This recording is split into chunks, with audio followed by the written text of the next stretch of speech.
Well, today we are once again in Proverbs chapter 20, and we are going to take even a smaller passage than we did last week. We're going to look today at verses 18 and 19. So if you don't have your Bibles, grab them and turn there, and let's read these verses together. Proverbs 20, verses 18 and 19. Plans are established by counsel. By wise guidance, wage war. Whoever goes about slandering reveals secrets. Therefore, do not associate with a simple babbler. Now, as we look at this, the very first thing we see is that counsel is vital. The one who's going to wage war does so by wise counsel. We need guidance. We need other people giving us their input and their advice. Now, why is this? And why should we seek out advisors? All over the Proverbs, we are told the wise person accepts correction. The wise person has an abundance of advisors. The wise person listens to others.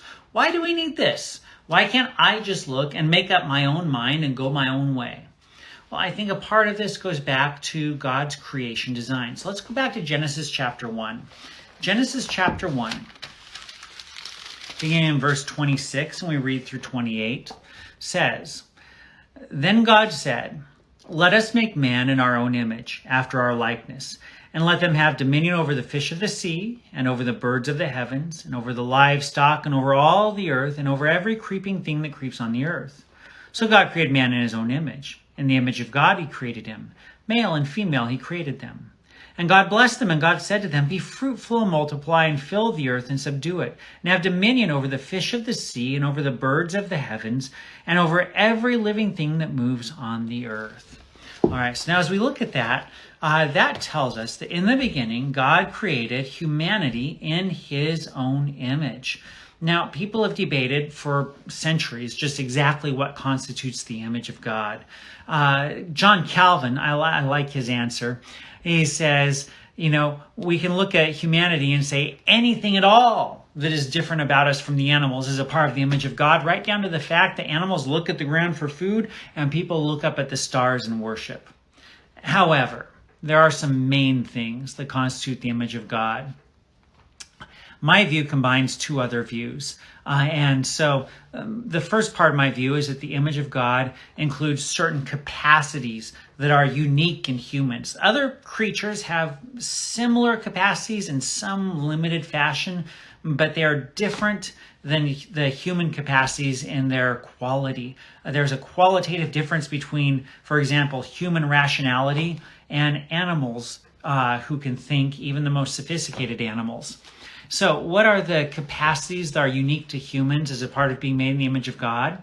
Well, first and foremost, we are rational, creative beings. We conceptualize the world. We create things out of the world that previously have not existed, things like iPhones and paintings and buildings. Now, in Genesis 1, God creates all the animal life, and then he creates humanity, and he speaks to humanity. He doesn't just pronounce a blessing, he speaks to humanity. And so what we see is that humans are uniquely rational creatures capable of speech and communication and thought and conceptualizing the world in a way that the animals simply cannot do. Second, humanity in Genesis chapter 2 is told that there's a forbidden tree that they must not eat from, and humanity is uniquely called to obey God. This is something that's not true of the animals. And what we find out is that humanity is uniquely moral. Now, when a cat kills a mouse, we don't accuse the cat of murder. But when a human kills another human, then we speak about murder, because humanity is made in the image of a good God. Humanity is moral. Every single person has a sense of right and wrong. And even those who claim that there is no true right and wrong, that everything is relativistic, are very concerned that everyone get that right and that no one commit the wrong of saying there's something absolute, which is ultimately self-defeating. My point is, humanity is uniquely moral. Humanity has a uniquely spiritual aspect to us. We are made to know and to worship God, who is spirit. And then fourth, humanity is relational. God creates humanity in his image, and he creates humanity male and female. And he puts those first two together in marriage.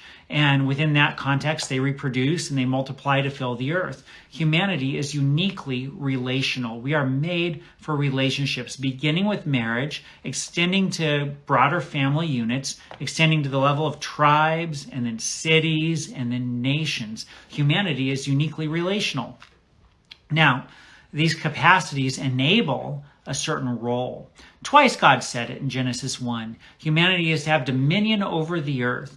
That dominion is meant to be a reflection of God's good and benevolent rule. Humanity was meant to rule the earth for the good of creation and the glory of God. Humanity is not a curse on the creation, but was created for the glory of God to represent his rule within the earth, within the creation. And so humanity has these capacities that enable dominion.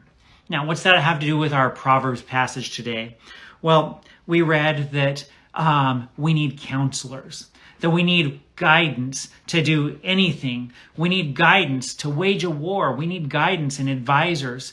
And we ask the question, why? Why do we need guidance and advisors? Well, consider. When humanity is given dominion over the earth, Adam is not given dominion alone. He and Eve are to exercise dominion. And a part of extending that dominion around the earth is that they will multiply and have children. And then as humans are in relationship with one another, as we exercise our rationality and speak to one another, humanity was meant to spread, to form societies, to cooperatively represent God's dominion on the earth. Now, every individual human created in the image of God represents God's dominion in some limited fashion. When you plant a garden and bring order to a small patch of the earth, you are representing the image of God. When you train a horse, when you clean a house, all these things display the image of God as you act rationally and creatively, as you understand the world, make use of it, and as you exercise dominion for the good of the creation, the glory of God. But for that dominion to extend to the whole world requires humanity working together. We are limited creatures. It's not sinful to be limited. It's not sinful to be unable to know all there is to know. It's not sinful to have limited time. That is simply the limits of being a finite creature. You and I as humans are finite creatures by God's design. And so we need each other to exercise dominion. Adam and Eve could not cultivate the entire earth. They would need more humans. Well, when it comes to our knowledge, not any one person is capable of knowing all there is to know.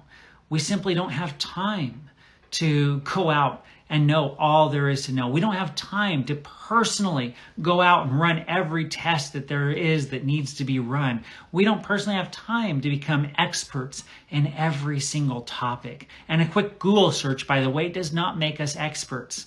We don't have the time. And so we as limited creatures must rely upon other people to fill in the gaps of our knowledge, to come and offer their perspectives and their information. Moreover, we are limited creatures. We are limited to one place at a time.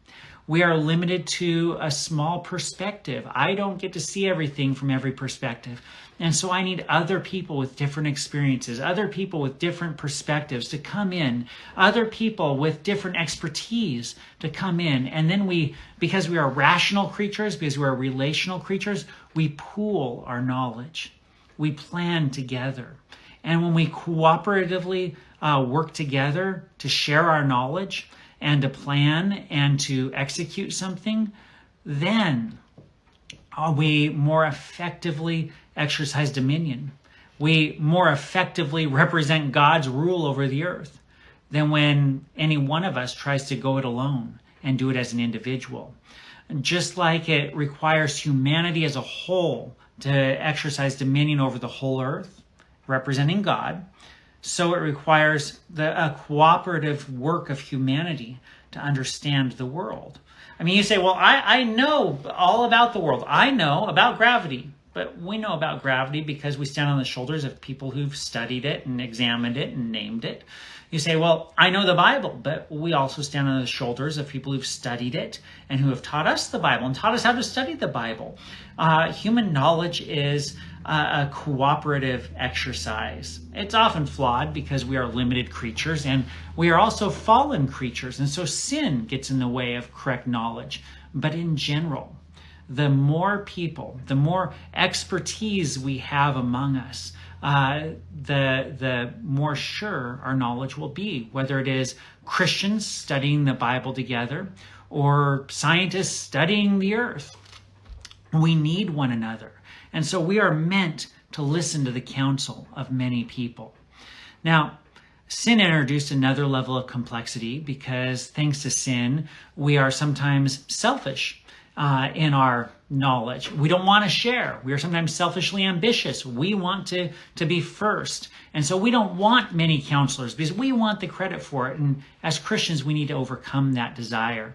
I know this desire. There's the desire to say, no, I want to think differently than everyone else. But in reality, if the truth is the truth, and if knowledge is a cooperative effort, then most likely, most of the time, we need to be very cautious in taking the minority view, because where the majority of qualified knowers, I would say people qualified to know in a certain area, where many of those people agree, we, especially as non-qualified knowers in some areas of information, should be willing to accept their counsel.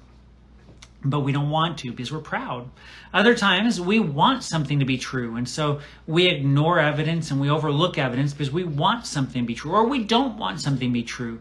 And so we have to work hard to overcome those effects of sin. But still, one of the key ways of overcoming those effects of sin on our knowledge is to listen to many counselors.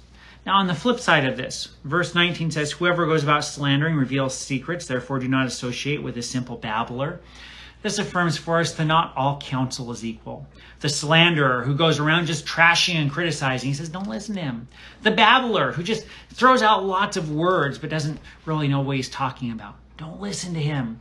When it comes to listening to counselors, it matters what kind of counselors you have. We need qualified, knowledgeable counselors in any area of knowledge that we want to examine. So based on that, let me just suggest some things to be aware of. First, beware of contrarians who like to argue and who will be rewarded for it. There are some people who just like to argue. They don't want others to be right. And if you say it's blue, they're going to say it's orange. If you say it's up, they're going to say it's down.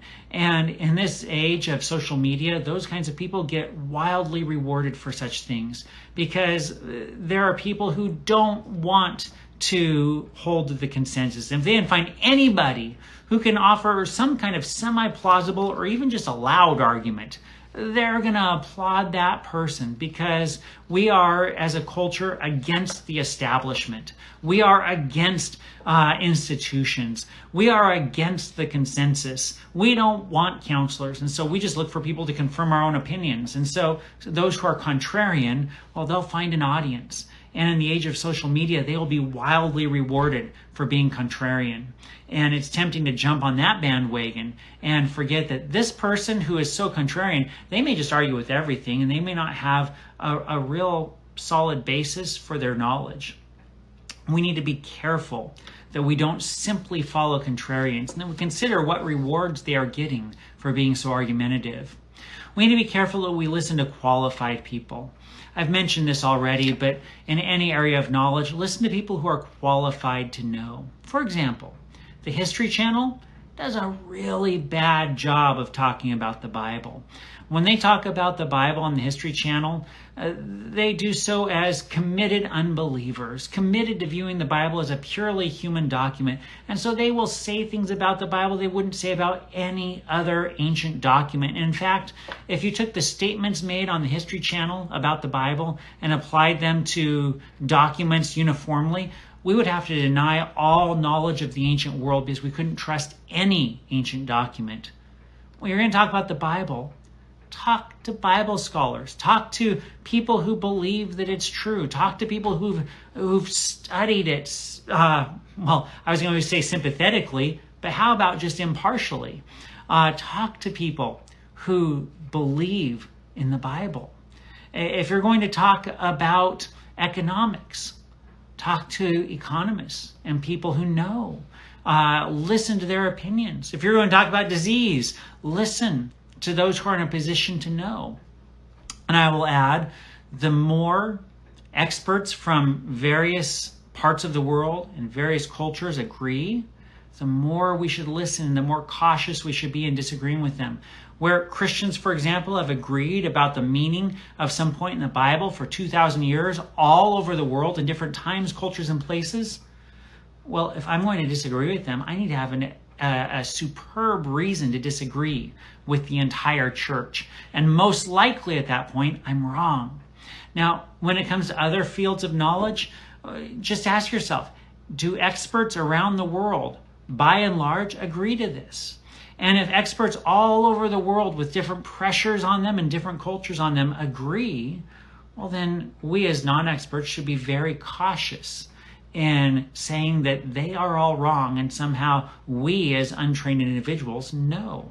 We should trust, in general, we should give a cautious trust to the consensus of experts. Where we can, should examine for ourselves, but where we want to take a minority view, we should be very careful. We should beware of unverified online resources. The internet is a great place for what the Bible calls the simple babbler. And the simple babbler can throw up a website that looks as legitimate as the person who has all the expertise. The Holocaust denier can look as legitimate as the Holocaust Museum online. And we need to be careful. We need to ask, is this person verified in any objective way that I can check out? Is this person a legitimate source? Does this person have legitimate resources cited on his site? It's a dangerous thing when someone is citing themselves. You look at all their references and you realize, oh, they're referencing their own work over and over and over in all the footnotes, and they don't reference anyone else. We need to be aware of who we listen to online, because anybody can get online. Anybody can build a website and start throwing their opinions around and look legitimate. We need to be careful that we listen to verified people, people that in some way we can say this person, this institution is credible. And that's even better if they are peer reviewed.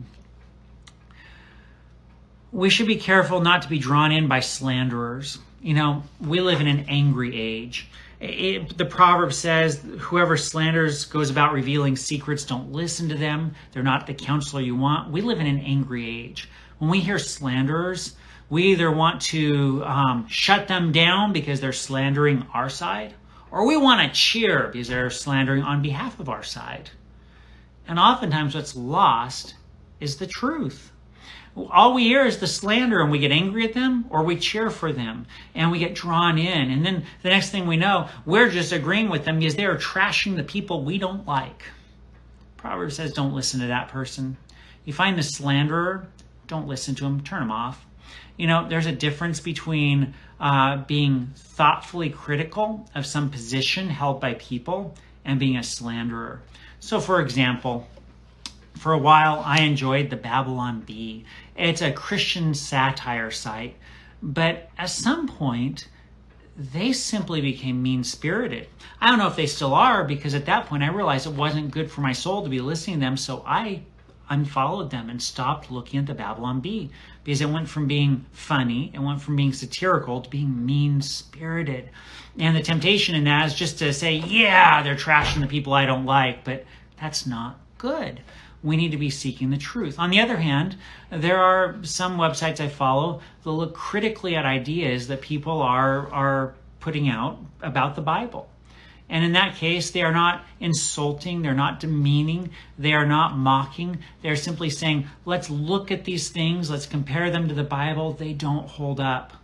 And that's legitimate. So we need to be careful that we don't simply get drawn in by slander because it tickles our ears. And then just a quick note about conspiracy theories. Having done some reading, that conspiracy theories, especially online, are very difficult because, yes, in the history of the world, there have been conspiracies. It wasn't that long ago that Volkswagen got dinged because someone realized they were spoofing the systems that checked fuel economy. And so they were advertising lower emissions and higher fuel economy than their cars were actually performing because they were doing something like shutting off a cylinder or two when the tests occurred. And then someone was like, for some college or high school project, said, I'm going to test my bug and see the emissions and the mileage, and I'm just going to test a new system. And they found out that it wasn't getting what it was supposed to be getting. And so there was a conspiracy. On the other hand, once it came to light, in hindsight, it couldn't be covered up. The evidence was all there and it was apparent. Other conspiracies, like the 9/11 conspiracies, once 9/11 happened, investigators were able to look back, go, oh, well, we had all this information, we just didn't put it together. And so conspiracies do happen. However, in my reading, I think the best advice I've run across when we read about conspiracies, particularly online, is this. If the conspiracies require humans to have godlike omniscience, they're probably not true. Now, what do I mean? Well, just like I said earlier, we are limited creatures. We can't keep secrets that well. We are not all knowing. We are not all present. And so if a conspiracy requires, say, science fiction levels of technology that surpass all known technology in the present age, it's probably not true. Because we just don't have supervillains creating, sci-fi level technology that nobody else knows about. Generally, if someone's working on technology, there are other people working on similar things. We're not going to have some unknown level of technology so advanced that it looks alien, compared to what we're all using. Again, if it requires a worldwide conspiracy, that is a godlike level of competence on the part of humans. And so there are some who claim the earth is flat. And when they're asked, what about satellites? What about airline pilots? They will legitimately respond that every airline pilot in the world is in on a conspiracy and is paid off to say the earth is flat. That the earth is round, when in fact they know the earth is flat. That means every single person in the world who has ever flown is somehow paid off or living in fear and is lying when they say the earth is round without a single leak. That's a godlike level of competence that just is not possible for humans. Again, in this reading I was doing, the example of JFK's assassination came up, and the point was made that even there, if you propose there was a second shooter or a third shooter, they said, very quickly the level of complexity just goes up and up and up, because now you're proposing that all the law enforcement, all of the FBI, everyone in the CIA, everyone in law enforcement is somehow in on this conspiracy without a single leak, without any evidence to the contrary. And yet somehow some researcher online has alone uncovered the truth. So there's at one hand, a godlike level of competency and knowledge on the part of the conspirators, so it's a worldwide or global conspiracy. And there's also the godlike competence of the theorist, who has somehow pierced the veil of darkness around the worldwide conspirators. And now he has this godlike level of knowledge about what is really going on and how everything in the world really fits together and the motives of people that he's never met.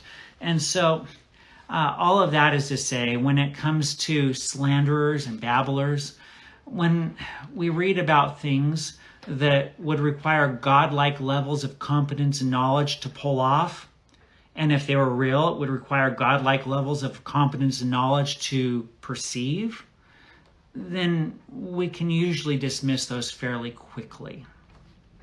So, in the end, Proverbs 18 and 19 remind us that we require counselors, because not one of us can know everything. We are all limited creatures. And that's not wrong. That's just how we're created. And so we need the input of others. Human knowledge is a communal project. Even knowledge of the Bible is a communal project within the church as we all read, study, understand, correct each other, challenge each other, and grow in knowledge of the truth. At the same time, not all counselors are equal. So avoid those slanderers and empty babblers who just talk, and make sure that the people you listen to are worthy of your trust because they are competent, because they are trustworthy, they have integrity, they have been somehow verified and vouched for, and ideally, we want a lot more than just one. So, again, those are some applications of Proverbs 20, verses 18 and 19. I'll see you next week.